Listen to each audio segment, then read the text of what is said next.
أعوذ بالله من الشيطان الرجيم. بسم الله الرحمن الرحيم.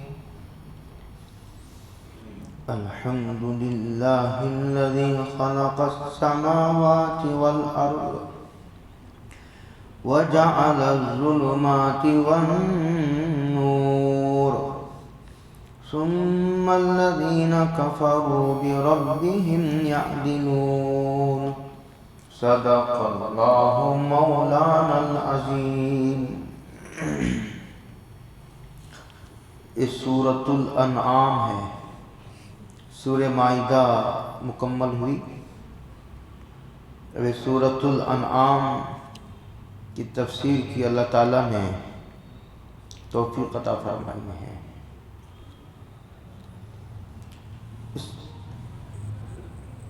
چند آیتوں کے علاوہ پوری سورت بیک وقت نازل ہوئی اور 70,000 فرشتے جب نازل ہوئی. 70,000 فرشتے اس کے ساتھ تسبیح پڑھتے ہوئے اس کے جلو میں اترے تھے.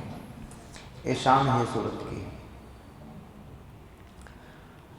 اللہ نے اس کا آغاز اس طور پر کیا ہے کہ الحمدللہ تمام تعریفیں اس اللہ کے لیے ہیں جو تمام آسمانوں اور زمینوں کا پیدا کرنے والا ہے، خالق ہے. سورہ فاتحہ کی شروع میں تفصیل سے اس پر بحث ہوئی ہے. تذکیر کے طور پر میں متن ذکر کر کے آگے بڑھتا ہوں. کہتے ہیں کہ تمام تعریفیں اللہ کے لیے ہیں. یہ جو شروع میں الف لام نظر آ رہا نا آپ کو، اسے آپ معمولی نہ سمجھیں. غیر شعوری طور پر، عادت کے طور پر ہم پڑھتے ہوئے گزر جاتے ہیں. اس میں علوم کی کیسی کائنات چھپی ہوئی ہے اس کی طرف ہم توجہ نہیں کرتے. یہ جو الف لام ہے نا، اس کو استغراق کا الف لام کہتے ہیں. اسی کا ترجمہ اردو میں یہ کیا جاتا ہے تمام تعریفیں اللہ ہی کو سزاوار ہیں، اللہ کے علاوہ کوئی بذات طور پر تعریف کے قابل نہیں ہے. ذاتی طور پر اللہ کے علاوہ کوئی تعریف کے قابل نہیں.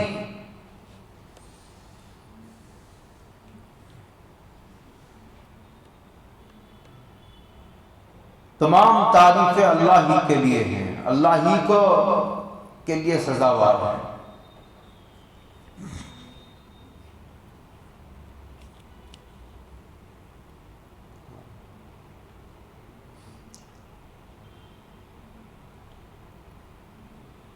الحمدللہ ایک ہے عبادت. بہت غور سے سمجھ لو اس کو ذرا تسلی سے. یہ بیان نہیں ہے، یہ تفسیر ہے. یہاں یہ کہا جا رہا ہے کہ تمام تعریفیں اللہ کے لیے ہیں. ایک ہے تعریف اور ایک چیز ہے عبادت. یعنی بندہ یعنی غیر اللہ تعریف کا بھی حقدار نہیں ہے. کس کا حقدار نہیں ہے؟ تعریف کا بھی حقدار نہیں ہے. عبادت کا کہاں سے حقدار ہو جائے گا؟ طاقتور انداز سے ایک عقیدے کو سمجھانے کی کوشش کر رہا ہے. قرآن یہ کہہ رہا ہے کہ عبادت چھوڑو، عبادت کی کوئی بحث نہیں ہے. یہاں یہ سمجھانے کی کوشش کر رہا ہے قرآن تعریف کا بھی اللہ کے علاوہ کوئی مخلوق میں لائق نہیں ہے تعریف کے. جب تعریف ہی کا حقدار نہیں ہے، عبادت تو بہت بڑی چیز ہے۔ اسی کو سورہ فاتحہ میں کہا گیا ایاک نعبد و ایاک نستعین۔ دوسری بات اس میں سمجھنے کی یہ ہے، یہ دیکھو آپ کو حمد دکھ رہا نا، یہ حمد، یہ حمد ذاتی کمالات پر بولا جاتا ہے عربی زبان میں، اور انسان کے پاس اس کی اپنی کوئی چیز نہیں ہے، سارا وجود سر سے لے کر پیر تک یہ سب کا سب اللہ کا دیا ہوا ہے، اللہ کی عطا ہے۔ انسان کے پاس اس کی اپنی کوئی چیز نہیں ہے۔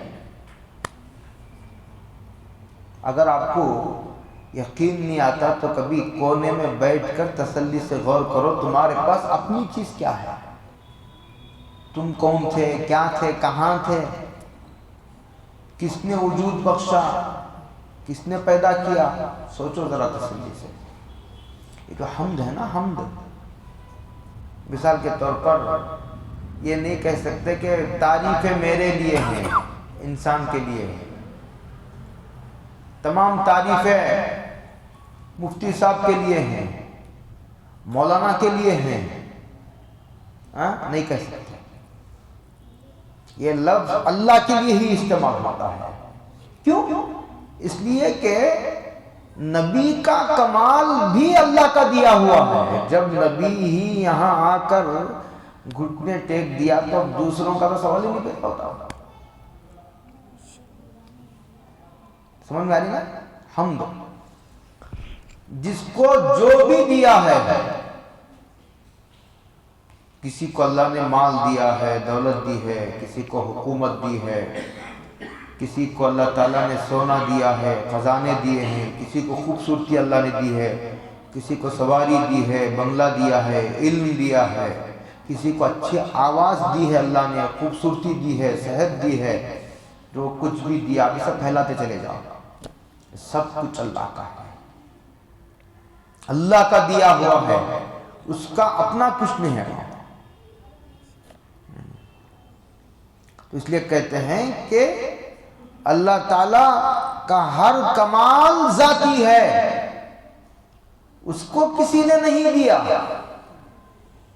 خدا وہ ہے جو خود آیا ہے، اس کو کسی نے پیدا نہیں کیا، اس کا کوئی والد نہیں، اس کا خدا کا کوئی خالق نہیں۔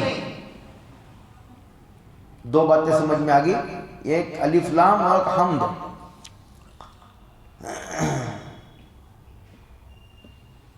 یہ جو الحمدللہ کی تعبیر ہے نا، یہ جو لب و لہجہ ہے الحمدللہ کا، گرامر میں حمدت اللہ کی تعبیر بھی آتی ہے۔ حمدت اللہ کے معنی میں نے اللہ کی تعریف کی، یہ تعبیر بھی آتی ہے عربی میں، لیکن یہاں تعبیر یہ ہے الحمدللہ، اس میں دوام ہے۔ دوام کا مطلب ہے، دیکھو تسلی سے سمجھو کہ انسان کو اللہ نے علم دیا ہے، وہ علم ختم بھی ہو سکتا ہے۔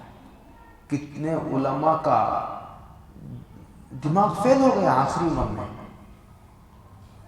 کتنے بڑے بڑے سائنسدانوں کا دماغ کا اسکرو لوز ہوا، جو کچھ پڑھا تھا پورا بھول گیا۔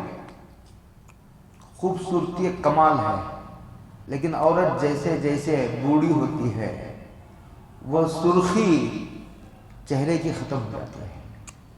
کتنے پہلوان بڑھاپے میں آ کر کرسی پر بیٹھ کر نماز پڑھتے ہیں، بوڑھے ہو گئے۔ ایک ہی ذات ہے جو بوڑھی نہیں ہوتی، کمزور نہیں ہوتی۔ کتنے مالدار غریب ہو گئے، کتنے صحت مند بیمار ہو گئے۔ کسی کے کمال کو دوام نہیں، کسی کے کسی خوبی کو ہمیشگی نہیں، کوئی خوبی انسانی ہمیشہ رہنے والا نہیں، لیکن اللہ کی ہر خوبی، ہر کمال ذاتی ہے، اور ہر کمال کو دوام ہے۔ وہ ہمیشہ سے ہے اور ہمیشہ رہے گا. یہ بات سمجھانے کے لیے قرآن نے الحمدللہ کی تعبیر، اسی کو جملے اسمیہ کہتے ہیں. 3 باتیں سمجھائی میں نے، سمجھ میں آ گئی؟ چوتھی بات سمجھیے، یہ جو شروع میں للہ کے شروع میں لام زیر لی ہے، للہ لام زیر، یہ جو لام ہے نا، اس کا مطلب ہے کہ تمام تعریفوں کا وہ مالک ہے. اس کو کہتے ہیں لام تملیک. اس کا مطلب یہ بنتا ہے کہ تم تعریف کرنے سے وہ تعریف کے قابل نہیں ہوا، وہ تو پہلے سے تعریفوں کا مالک ہے، وہ تمہاری تعریف کا محتاج نہیں. تمہارے تعریف کرنے کی وجہ سے اس کی شان بڑھ گئی ہو. اس مغالطے سے باہر نکلو، تعریف کرو گے تو تم قابل تعریف بن جاؤ گے، اس کی شان میں اضافہ نہیں ہوگا. کیسی گہری بات سمجھائی ہے. عبادت کرو گے تو اس کا نفع تمہاری طرف لوٹ کر آئے گا، اس کے بینیفٹ، اس کو نہیں. وہ پہلے سے عزتوں والا ہے، وہ پہلے دن سے رفعتوں و بلندیوں والا ہے. تمہاری تعریف کرنے، تمہاری عبادت کرنے کی وجہ سے اس کی شان میں جو ہے وہ 4 چاند لگ گئے ہوں. اس غلط فہمی میں نہ رہیو اور اس مغالطے سے باہر نکلو. یہ بات سمجھانے کے لیے لام زیر لی لایا ہے قرآن میں. تمہاری تعریفوں کا وہ محتاج نہیں ہے، عبادتوں کی اس کی ضرورت نہیں ہے. تمہاری عبادتوں کی، نہ نمازوں کی، نہ عمرے کی، نہ حج کی، ہر عبادت کا اجر تمہاری طرف لوٹتا ہے. من عمل صالحا فلنفسہ ومن یشکر فانما یشکر لنفسہ. سمجھ میں آگئی؟ 4 باتیں میں نے سمجھائی ہیں. کہتے ہیں اب سنیے، تمام تعریفیں اس اللہ کے لیے ہیں. الذی، کس اللہ کے لیے؟ کہتے ہیں الذی، اس اللہ کے لیے خلق السماوات والارض. دلیل بیان کر رہے ہیں. کیا بیان کر رہے ہیں؟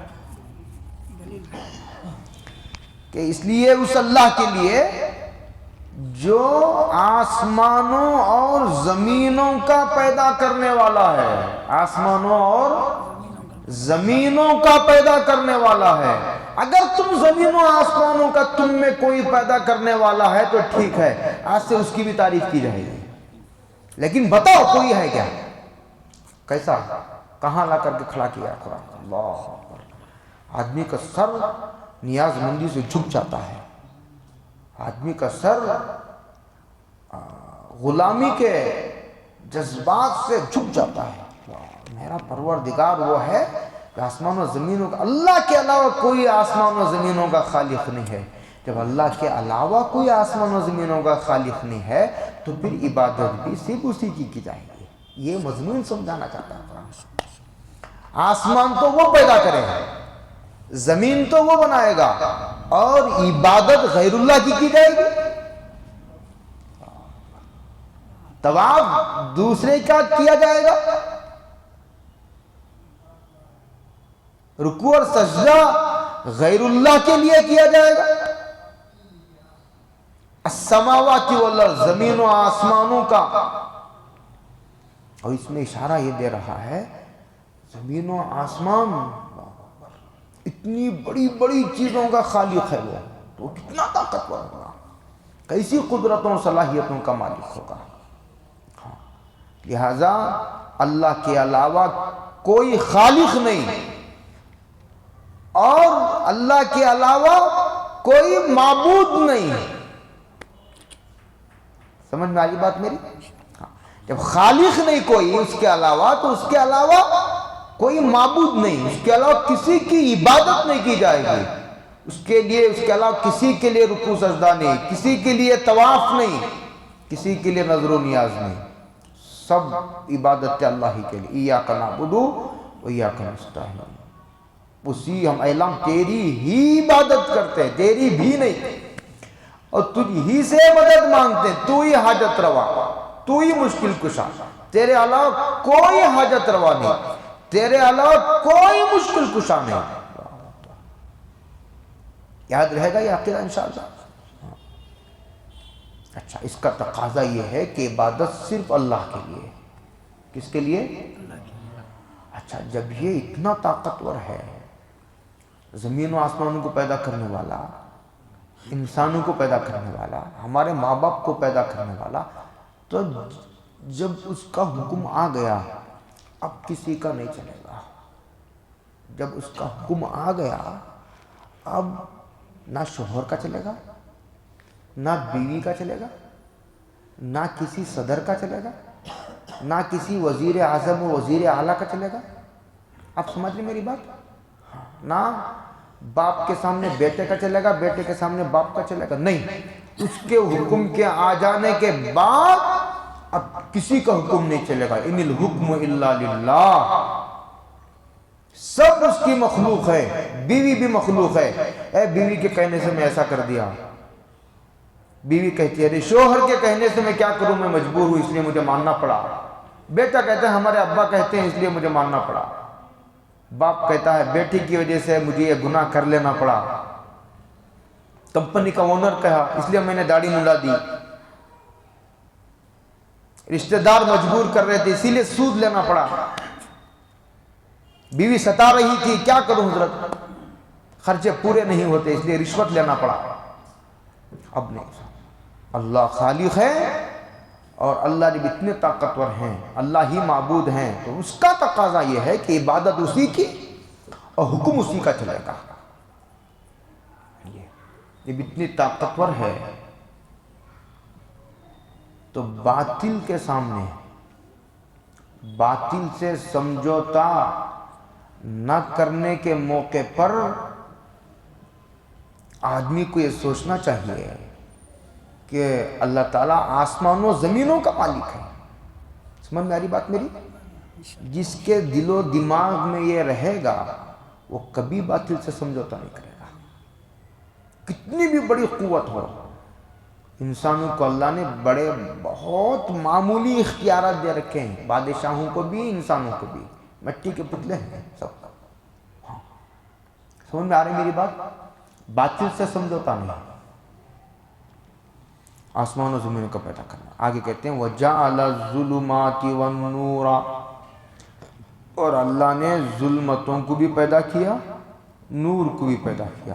ظلمتیں بہت ہیں، ہر گناہ ظلمت ہے، ہر بدی ظلمت ہے، ہر برائی ظلمت ہے، ہر نافرمانی ظلمت ہے، ہر جہالت اندھیرا ہے۔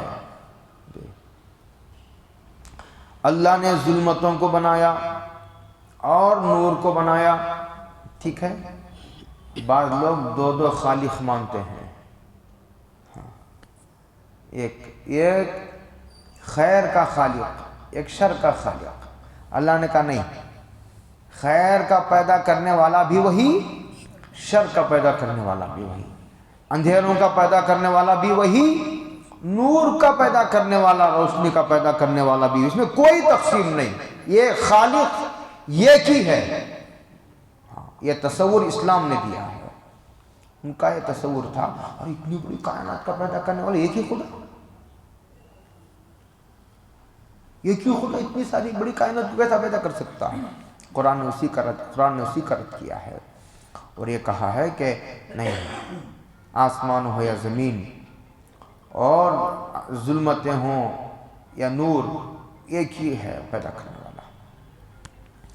آگے کہتے ہیں ثم الذین کفروا، بلا شبہ ثم الذین کفروا، پھر بھی یہ جو کافر ہیں یہ بربہم یعدلون، یہ اپنے پروردگار کے ساتھ دوسرے لوگوں کو اس کا شریک ٹھہراتے ہیں۔ ہندوستان کے ہندوؤں کے بارے میں لکھا ہے کہ یہ 33 کروڑ معبودوں کی پوجا کرتے ہیں۔ کتنے کروڑ؟ 33 کروڑ، اور روزانہ معبودوں کی تعداد میں اضافہ ہو رہا ہے۔ جو بھی نفع پہنچانے والی چیز ہے اس کے سامنے ہاتھ چوٹ کھڑے ہوتے ہیں۔ اور ایک بات اور پتے کی بتاتا ہوں آپ کو، جب تک کسی کو آدمی نفع نقصان کا مالک نہیں سمجھتا، اور سے سنو میری اس بات کو، حاجت روا اور مشکل کشا نہیں سمجھتا، اس کی عبادت کرنے تیار نہیں ہوتا۔ ہاتھ باندھ کر کھڑے ہوتے ہوئے شرم آتی ہے مولانا، کمپنی کے مالک کے سامنے 2 سیکنڈ ہاتھ باندھ کر کھڑے ہونے کے لیے شرم آتی ہے، آدمی کی انا کو ٹھیس پہنچتی ہے، آدمی بڑی ذلت محسوس کرتا ہے، اپنے ہی جیسے ایک انسان کے سامنے ہاتھ باندھ کر کھڑے ہونے کو ذلت محسوس کرتا ہے، ذلیل سمجھتا ہے آدمی اپنے آپ کو۔ لیکن ایک آدمی، ایک انسان کسی کے سامنے سر ٹیک رہا ہے، اس کا مطلب یہ ہے کہ وہ اسے نفع نقصان کا مالک سمجھ رہا ہے، تبھی تو ٹیک رہا ہے۔ یہ بات اس کے اندر چھپی ہوئی ہے۔ لوگ قبروں کا طواف کرتے ہیں، سجدے کرتے ہیں، اس کا مطلب یہ ہے کہ وہ کسی نہ کسی درجے میں قبر والے کو نفع نقصان کا مالک سمجھتے ہیں۔ اگر ان کا دل چیر کر اندر سے اگر اسکین لیا جائے تو وہ اس کو حاجت روا اور مشکل کشا ضرور سمجھیں گے۔ وہ خدا کے درجے کا نہ صحیح، کسی نہ کسی درجے میں، اس کے بغیر کوئی آدمی اپنا ماتھا ٹیکنے کے لیے قدموں پر نہیں تیار ہوتا۔ دیکھو پھر بھی یہ لوگ اللہ کے علاوہ، دیکھو اللہ ہی کو نہ ماننا کفر ہے، اللہ ہی کو نہ ماننا کفر ہے، لیکن ایک آدمی اللہ کو بھی مانتا ہے، اللہ کے غیر کو بھی مانتا ہے، اسی کو کہتے ہیں شرک۔ کافر بھی ہمیشہ ہمیشہ کی جہنم میں جائے گا، اور مشرک بھی ہمیشہ ہمیشہ کی جہنم میں جائے گا۔ اللہ ہم سب کی حفاظت فرمائے۔ دنیا کی سب سے بڑی لعنت شرک ہے۔ بچیں گے انشاءاللہ 50 نہیں 60-70% سے زیادہ قرآن کریم ایک ہی مضمون پر زور دیتا، نہ کفر کرو نہ شرک کرو، یہ عقیدے کی گمراہی ہے۔ هو الذی خلقکم من طین، یہ وہی ذات ہے جس نے تم کو مٹی سے پیدا کیا۔ ہم کو کہاں مٹی سے پیدا کیا؟ ہم تو ماں باپ کے نطفے سے پیدا ہوئے ہیں۔ آدم علیہ السلام بواسطہ، واسطے کے ذریعے حضرت آدم کو مٹی سے بنایا۔ ہماری روزی مٹی سے پیدا ہوتی ہے، اس روزی کو یعنی غلہ چاول زمین سے اگتا ہے، اس چاول کو انسان کھاتا ہے تو وہ نطفہ بنتا ہے، وہ نطفہ ماں کے رحم میں جاتا ہے، اس سے بچہ پیدا ہوتا ہے۔ اس طرح یا تو واسطے کے ذریعے حضرت آدم کو مٹی سے بنایا، اور پھر واسطوں کے ذریعے سے آدمی کی اصل مٹی سے جا کر ملتی ہے، اس لیے کہ یہ وہی غذا کھاتا جو مٹی سے نکلتی ہے، پھر وہ مٹی سے غذا نکلے گی، اناج نکلے گا، وہ اناج کو کھائے گا، نطفہ بنے گا، نطفہ ماں کے رحم میں جائے گا، انسان پیدا ہوگا۔ وہ ذات ہے جس نے تم کو پیدا کیا من طین، مٹی سے پیدا کیا۔ اس کی ثم قضا اجلا، تمہارا خالق کون ہے؟ اللہ۔ اور تم کو کس سے پیدا کیا؟ مٹی سے۔ اللہ خالق ہے تمہارا۔ اس کے خالق ہونے کا تقاضا یہ ہے کہ عبادت صرف اور صرف اسی کی ہوگی۔ کتنی بے بسی کا اظہار ہے، انسان کی بے سر و سامانی کا تذکرہ ہے کہ ایک مٹی سے پیدا کیا ہوا انسان۔ لوگ کہتے نہیں ہیں کہ میرا چلے گا، زبان سے نہیں کہتے ہیں، لیکن کئی موقعوں پر ایسا دیکھنے میں آتا ہے وہ بزبان حال اپنے رویے سے یہ بتاتے ہیں میں کماتا ہوں، یہ میری بیوی ہے، یہ میرا بیٹا ہے، اور میں نے ان کو پال پوس کر کے میں نے ان کو پیدا کیا، میں نے ان کو پالا پوسا، میں نے ان کو بڑا کیا، میرا چلے گا نا، یہ گھر میرا ہے، میرے گھر میں میرا چلے گا۔ نہیں، گھر تمہارا ہے لیکن چلے گا اللہ کا۔ ثم قضا اجلا، پھر اللہ نے موت کا ایک وقت مقرر کر رکھا ہے، اپنے وقت پر موت آئے گی، جو بھی آیا ہے وہ ضرور جائے گا۔ وما جعلنا لبشر من قبلک الخلد، کوئی بھی یہاں رہنے کے لیے نہیں آیا۔ مفسرین نے لکھا ہے ایک جگہ کہ خدا کا انکار کرنے والے بھی پیدا ہوئے ہیں، رسولوں کا بھی، کتابوں کا بھی، قبر کا بھی، حشر کا بھی، آخرت کا، جنت دوزخ کا، پل صراط کا انکار کرنے والا، لیکن موت کا انکار کرنے والا آج تک کوئی نہیں پیدا ہوا اور کبھی نہیں پیدا ہوگا، لیکن روزانہ لاکھوں لوگ مر رہے ہیں۔ انسان کا ایک وقت مقرر ہے، اور یہ قرآن نے ایک جگہ کہا زمین و آسمانوں کے پیدا کرنے سے پہلے اللہ نے لکھ دیا ہے لوح محفوظ میں کہ تم کو کتنے دن رہنا ہے۔ آج نہیں لکھا، یہ ابھی آسمان و زمینوں کو پیدا کرنے سے کئی لاکھ سال پہلے لوح محفوظ میں یہ ہے سب سے آخری انسان جو پیدا ہوگا وہ کتنے دن دنیا میں رہے گا، وہ بھی اس وقت لکھا گیا ہے جب یہ زمین آسمان کو اللہ نے نہیں بنایا تھا۔ یہ اچانک کہتے ہیں نا، یہ اچانک کچھ نہیں ہے، یہ ہمارے علم کے اعتبار سے اچانک ہے، ورنہ اللہ کو کب معلوم ہے؟ ابھی یہ آسمان و زمینوں کو نہیں پیدا کیا تھا، اس وقت سے معلوم ہے کہ دنیا کے آخری انسان کتنے دن دنیا میں رہے گا، کب مرے گا، کہاں مرے گا، مرنے کا سبب کیا ہوگا، سب معلوم۔ ثم قضا، اس لیے ہمیشہ آدمی کو تیار رہنا ہے اور یہ ذہن میں رکھنا ہے کہ یہ عارضی ہے، یہ پردیس ہے، یہ کرائے کا گھر ہے، چند دن کی دنیا ہے۔ ثم قضا اجلا وَأَجَلٌ مُّسَمًّى، یہ تو ایک انسان کی موت کا تذکرہ تھا، یہاں پوری کائنات کو بھی موت آئے گی، ایک تو انسان کو موت آئے گی اور ایک پوری کائنات پر موت طاری ہوگی، اسی کو قیامت کہتے ہیں۔ وَأَجَلٌ مُّسَمًّى عِندَهُ، اور یہ ایک وقت مقررہ ہے جس کا علم صرف اور صرف اللہ کو، ان اللہ عنده علم الساعہ، قیامت کب آئے گی اس کا علم نبی کو بھی نہیں ہے۔ ایک مرتبہ امام مالک نے خواب دیکھا حضرت رسول اللہ صلی اللہ علیہ وسلم، تو حضور کو خواب میں پوچھا، حضور مدینے میں مرنے کی تمنا ہے، حج کو جانا چاہتا ہوں۔ کہاں مرنے کی تمنا ہے؟ حج کو جا کر آنا چاہتا ہوں، کہیں راستے میں موت نہ ہو جائے، ابھی زندگی کے کتنے دن باقی ہیں؟ خواب میں پوچھا، حضور نے فرمایا، کیا کہا؟ انہیں 5 چیزیں وہ ہیں جس کا علم کسے ہے؟ اللہ کو ہے، اس کا قرآن میں تذکرہ، ان علم الساعہ وَيُنَزِّلُ الْغَيْثَ، بارش کب ہوگی، وَيَعْلَمُ مَا فِي الْأَرْحَامِ، ماں کے پیٹ میں کیا ہے، اس پر ہمارے حضرت کا ایک رسالہ ہے، رحم مادر میں کیا ہے، ہمارے حضرت کا رسالہ ہے، دیکھیے اس میں یہ تفصیل کا موقع ہے۔ ڈاکٹر اسکین کے ذریعے بتا دیتے ہیں لڑکا ہے لڑکی ہے، نہیں، اس کی تفصیل اتنی ہی نہیں ہے، جب وہ آیت آئے گی ہم بتائیں گے۔ 3 ہو گئے، قیامت، بارش، ماں کے پیٹ میں کیا ہے، وَمَا تَدْرِي نَفْسٌ مَاذَا تَكْسِبُ غَدًا، انسان کل کیا کرے گا کچھ نہیں پتا۔ وَمَا تَدْرِي نَفْسٌ بِأَيِّ أَرْضٍ تَمُوتُ، کوئی نہیں جانتا فرد بشر کہ اس کی موت کس زمین پر آئے گی۔ اللہ ہماری ہمیں خاتمہ بالخیر فرمائے۔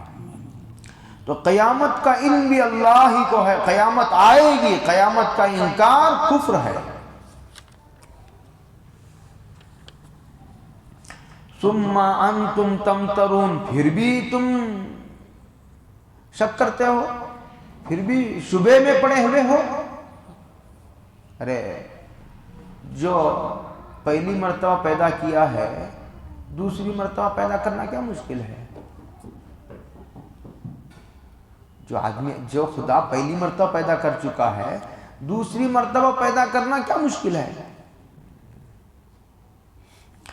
آگے کہتے ہیں وَهُوَ اللَّهُ، یہ وہی اللہ ہے جو آسمانوں میں اور زمینوں میں ہے۔ بعض لوگ کہتے تھے کہ زمین میں تو یہی اللہ ہے، آسمانوں میں کچھ دوسرے خدا بھی ہیں، بعض لوگ ان کا عقیدہ تھا۔ قرآن نے کہا نہیں، آسمانوں میں بھی یہی خدا، زمین میں بھی یہی خدا، آسمانوں کا الگ زمینوں کا الگ نہیں، زمین و آسمان کا تنہا مالک ہے۔ اتنی بڑی طاقت والا ہے ہمارا خدا، اندازہ لگاؤ۔ اچھا آج تک کوئی دعویٰ بھی تو نہیں کیا سمجھنے کی بات یہ ہے، کبھی لوگ جھوٹے دعوے بھی کرتے ہیں لیکن آج تک کوئی دعویٰ بھی نہیں کیا۔ یعلم سرکم وجہرکم ویعلم ما تکسبون، اللہ کہتے ہیں کہ وہ تمہارے باطن کو بھی جانتا ہے اور تمہارے ظاہر کو بھی جانتا ہے۔ یہ ایک انسان کتنی بھی اچھی طرح دیکھے وہ ظاہر کو ہی دیکھ سکتا ہے، اندر کیا ہے اسے نہیں دیکھ سکتا۔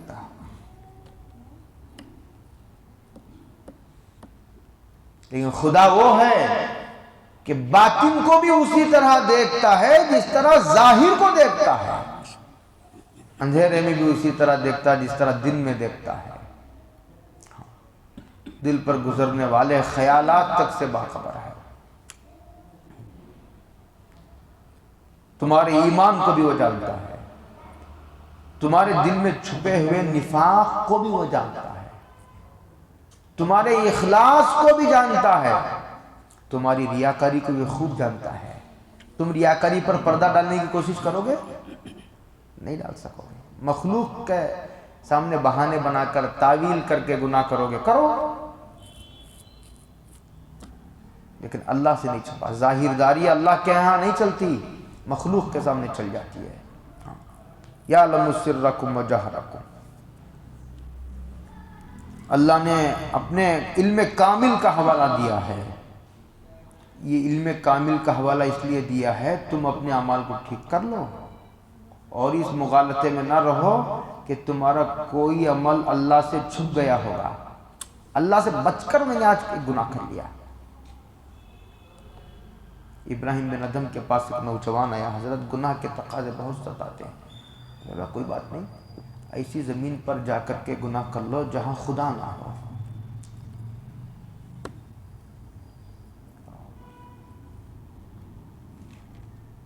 اسی اللہ کے صفت علم کے استحضار کی کمی کا نتیجہ ہے کہ آدمی گناہ کی طرف جاتا ہے، اور یہ اللہ تعالیٰ کی صفت علم کا استحضار کثرت ذکر سے پیدا ہوتا ہے۔ اور اللہ دیکھ رہا ہے، اللہ دیکھ رہا ہے، اللہ دیکھ رہا ہے۔ جیسے کیمرہ، سی سی کیمرے، آدمی کیمروں کے سامنے ہے، مالز میں جاتا ہے، کیا لے رہا ہے، کیا جیب میں ڈال رہا ہے، ساری چیز سے ہو جاتی ہے۔ ہر 24 گھنٹے ایک انسان اللہ کے کیمرے کے سامنے ہے، لیکن یہ بات کثرت ذکر کے نتیجے میں پیدا ہوتی ہے، کثرت مراقبے کے نتیجے میں۔ اور جن لوگوں کو اللہ تعالیٰ نے یہ احسانی کیفیت عطا فرمائی ہے ان کی صحبتوں سے پیدا ہوتی ہے، اور دعا کے نتیجے میں یہ بات پیدا ہوتی ہے۔ یعلم سرکم وجہرکم، پھر آدمی کوئی گناہ نہیں کرتا، اور تم جو کچھ کرتے ہو اچھا یا برا، مجمع میں یا تنہائیوں میں، چھوٹا یا بڑا عمل، وہ سارا اللہ کے علم میں ہے۔ انسان گناہ کر کے بھول جاتا ہے، حظ گناہ میں جب گناہ تو کر چکا پھر کچھ نہیں، ایک ذرا سی دیر کا ہے یہ مزہ پھر کچھ نہیں۔ کسی وقت نیکی کیا تھا، چندہ دیا تھا، 8-10 سال کے بعد بھول جاتا ہے آدمی، لیکن تمہاری کوئی نیکی نہیں بھلائی جائے گی، تمہارا کوئی گناہ نہیں بھلایا جائے گا۔ حضرت ڈاکٹر عبدالحی صاحب عارفی فرمایا کرتے تھے قیامت کے دن انسان کی زندگی کی فلم چلا دی جائے گی۔ ما لہذا الکتاب لا یغادر صغیرۃ ولا کبیرۃ الا احصاها، جب آدمی کے سامنے اس کی فلم چلا دے گا، کیا ہو گیا اس کتاب کو، کتاب دیوانی تو نہیں ہوگی، نہ چھوٹا نہ بڑا، نہ جلوت کا نہ خلوت کا، نہ انفرادی نہ اجتماعی، کوئی نہ دل کا گناہ، نہ آنکھ کا، کان کا، زبان کا، شرمگاہ کا، ہاتھ پیر کا، کوئی گناہ نہیں چھوڑا، سب محفوظ ہے، آڈیو بھی ویڈیو بھی۔ اللہ ہم سب کی حفاظت فرمائے۔ یہ استحضار آدمی کو گناہ سے بچاتا ہے۔ آدمی ہاتھ، جیسے روزے میں آدمی اکیلا ہے گھر میں، اور فریج میں جو ہے ہر قسم کا فروٹ ہے، ٹھنڈا ٹھنڈا مشروب ہے، پانی ہے، سخت گرمی ہے، لیکن مجال کے آدمی کا ہاتھ پانی کی طرف بڑھتا ہے. کیا چیز ہے جو روک رہی ہے؟ بتاؤ. گرمی ہے، ٹھنڈا پانی ہے، تنہائی ہے، کوئی نہیں دیکھ رہا ہے. کیا چیز ہے جو دیکھ رہی ہے، روک رہی ہے اسے؟ اللہ دیکھ رہا، اللہ دیکھ رہا. یہ بات بڑھنا چاہیے دن بدن. جب یہ بات بڑھے گی، اللہ کے صفت علم کا استحضار ہی آدمی کو گناہوں سے روک سکتا ہے. اللہ توفیق عطا فرمائے. ایک قصہ سناتا ہوں تمہیں. وقت ہے آپ حضرات کے پاس؟ شاہ عبدالعزیز رحمۃ اللہ علیہ کے ایک مرید تھے، شاگرد تھے. سبق پڑھنے کے لیے دلی میں جاتے تھے مدرسے کو. بیچ میں ایک گھر پڑتا تھا، اس میں ایک عورت رہتی تھی. روزانہ دیکھتی تھی طالب علم بڑا خوبصورت تھا. ایک دن کئی دن سے سوچ رہی تھی کہ اسے تنہائی میں گھر میں بلاؤں. ایک دن وہ جا رہا تھا، اپنی جو نوکرانی تھی بھیجا کہ لے آؤ، اسے گھر میں کوئی کام آ گیا ہے. وہ گئی بڑی لجاجت کے ساتھ، کہا کہ گھر میں کوئی کام آ گیا ہے، کوئی مرد نہیں ہے، 2-4 منٹ کے لیے آپ آؤ، آپ سے کام ہو جائے گا. تو وہ بھولا بھالا طالب علم تھا، چلا گیا. جب ہو گیا تو اندر سے کواڑ بند کر لیا اس نے. اور اس عورت نے کہا کہ بہت خوبصورت تھی. اس نے کہا کہ تم کو کئی دن سے میں دیکھ رہی تھی، تم پر دل آ گیا ہے، آج میری ضرورت پوری کرو ورنہ محلے میں جا کر کے شور مچا دوں گی. انشاءاللہ ساری زندگی جو ہے وہ بچاتا رہا اپنے آپ کو اور بے داغ جوانی گزارتا رہا. اب تک کوئی دھبا نہیں آیا، پاک دامانی کی حفاظت کرتا رہا. اب بڑے بھور میں پھنس گیا ہے. جب آدمی مخلص ہوتا ہے نا اپنے ارادے میں، اگر وہ طے کر لیتا ہے کہ مجھے کسی قیمت پر گناہ نہیں کرنا ہے. میں نے اپنے بزرگوں سے سنا ہے، خاندان کے، بات کہنے کی نہیں ہے یہ، لیکن جب بات زبان تک آ گئی ہے، ہمارے ادھر کے سسرالی رشتہ داروں میں آپ کو 1948 میں یہ پولیس سیکشن ہوا تھا. حیدرآباد کی حکومت وہ ہوئی تھی. اس وقت کئی عورتوں کی عزت لوٹی گئی، گھر جلا دیے گئے، سونا چوری کر لیا گیا. وہ 3 دن چھوٹ تھی نا، اس وقت کا واقعہ ہے. کئی پاک دامن عورتیں اپنی عزت بچانے کے لیے کنویں میں کود کر جان دیتی. کہتے ہیں کہ ایک لڑکی تھی کنواری، اس کا نام مجھے یاد نہیں، بہت خوبصورت. ایک کمینہ پیچھا کرتا ہوا بالکل قریب آ گیا. تو اس عورت نے اللہ کی طرف متوجہ ہو کر کے کہا کہ اللہ، آج تک کوئی ہاتھ لگانا تو دور کی بات ہے، مجھے کسی مرد نے دیکھا تک نہیں آج تک. آج میری عزت پر آنچ آ گئی ہے، اب تو ہی بچا سکتا ہے، معاملہ بالکل قریب ہے. یہ کہہ کر کہتے ہیں کہ انہوں نے زمین کو خطاب کیا. زمین کو سنانا کہ حضرت موسیٰ کے لیے دریا میں رستے بن گئے تھے. یہ صرف موسیٰ کا خدا نہیں ہے، یہ تمہارا بھی خدا ہے اگر تم گناہ سے بچنا چاہو تو. تو زمین پھٹی، وہ عورت اندر چلی گئی، اس کے بعد زمین بند ہو گئی. یہ انبیاء کا واقعہ نہیں ہے، یہ 1940 پر 8 کا واقعہ ہے. اچھا، وہ گھر والے تلاش کرنے لگے رات میں، کہاں گئی کہاں گئی، اس لیے کہ وہ فتنے فسادات کا، قتل و غارت گیری کا کے دن تھے. وہ رات میں اپنے کسی رشتہ دار کے خواب میں آ کر انہوں نے کہا کہ میں فلاں جگہ زمین میں چلی گئی ہوں، ایسا ایسا واقعہ پیش آیا تھا. پوری تفصیل سنا ہے میں نے. اگر آپ کو یقین نہیں آتا تو وہاں آؤ، میرے چوٹی کے بال زمین کے اوپر رہ گئے ہیں. میں نے جگہ دیکھی ہے. وہ آدمی جب گناہ سے بچنے کے ارادے میں مخلص ہوتا ہے، اللہ کی مدد فوراً آ جاتی ہے. اِنَّهُ مِنْ عِبَادِنَا الْمُخْلَصِينَ. حضرت یوسف علیہ السلام کا ارادہ سچا تھا اور پکا تھا. قفل ٹوٹ گئے سارے دروازے، اور جب تک دوڑے نہیں حضرت یوسف کو بھی نہیں پتا تھا کہ خفل لگے ہوئے ہیں، اور یہ نہیں پتا کہ میں دوڑوں گا تو خفل ٹوٹے گا یا نہیں ٹوٹے گا.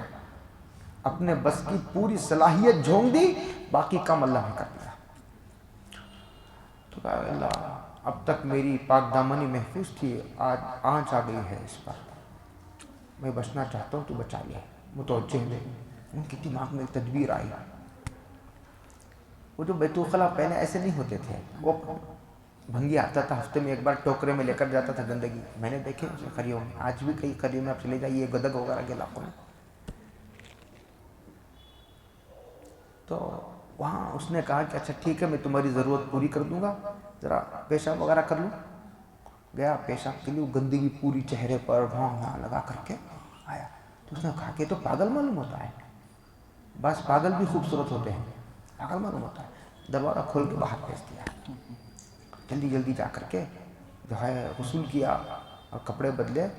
جب درسگاہ میں داخل ہوا، شاہ عبدالعزیز، سلام ہو شاہ عبدالعزیز صاحب کے ادراک پر، داخل ہوتے ہی شاہ صاحب نے فرمایا کہ بھائی کون آ گیا ہے، عجیب و غریب خوشبو، کہ زندگی میں کبھی ایسی خوشبو نہیں سنی. ایک تو دیر آیا پکڑا گیا.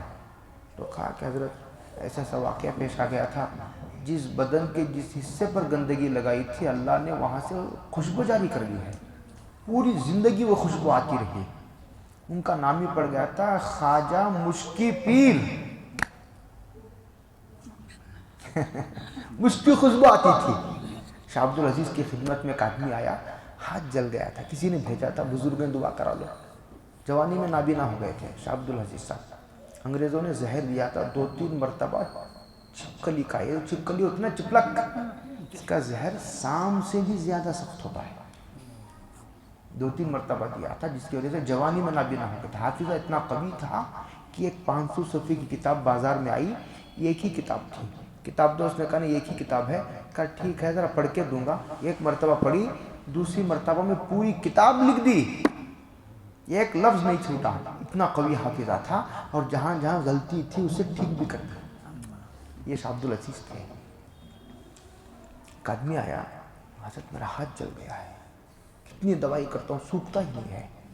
حضرت نے دیکھ کر کے کہا میاں بات بتانے کی نہیں ہے، جب تم پہنچ گئے یہاں تک، یہ آگ دنیا کی نہیں، یہ آگ جہنم کی معلوم ہوتی ہے. تب اس نے اپنی زبان کھولی اور کہا کہ حضرت صحیح ہے، قبر میں میری ایک پاکٹ گر گئی تھی پیسوں کی، وہ اٹھانے کے لیے قبر کھولا تو قبر میں آگ تھی، اس کا ایک جھونکا مجھے لگ گیا تھا. تو یہ شاہ عبدالعزیز تھے. اللہ تعالیٰ توفیق عطا فرمائے.